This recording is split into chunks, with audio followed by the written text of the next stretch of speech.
Pick দেখা যাচ্ছে।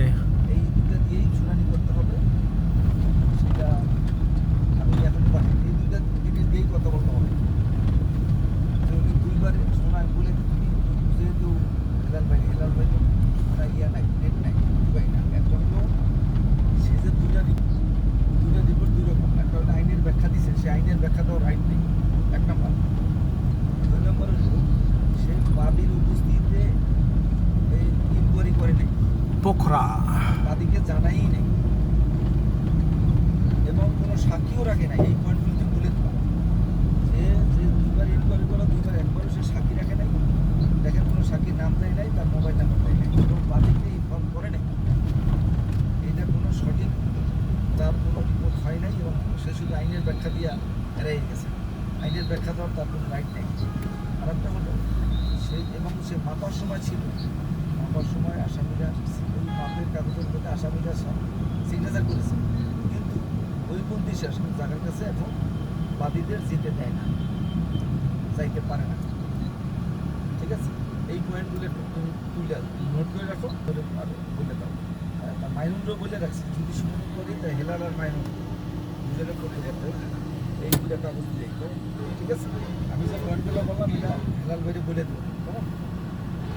যে বাদী পক্ষে জানাই নাই একবারও, সে এড়িয়ে গেছে, আর কোনো সাক্ষী রাখে নাই, যে গেছে ওখানে কোনো সাক্ষীর নাম দেয় নাই এবং সে মাপছে, মাপার সময় আসামিরা সিগনেচার করছে ঠিকই, কিন্তু জায়গার কাছে বাদীরা যেতে পারতেছে, কিন্তু এই ব্যাপারে কোনো লেখেই নেই কিছু। দিতে আমি তোমরা কাজগুলো করে দিচ্ছি। ঠিক আছে ভাই, আল্লাহ হাফিজ।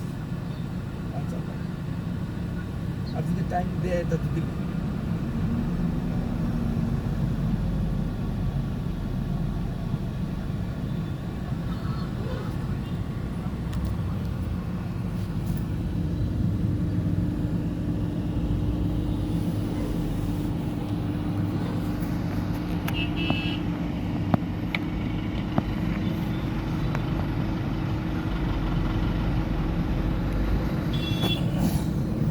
गुड मॉर्निंग हजुर, कता हो?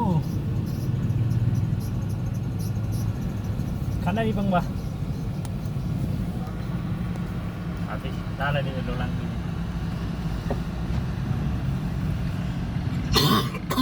पोखर चाहिँ खडी भयो मोरी, पोखरबाट आउँदै हो आइपुग्छ चाहिँ भइतिर।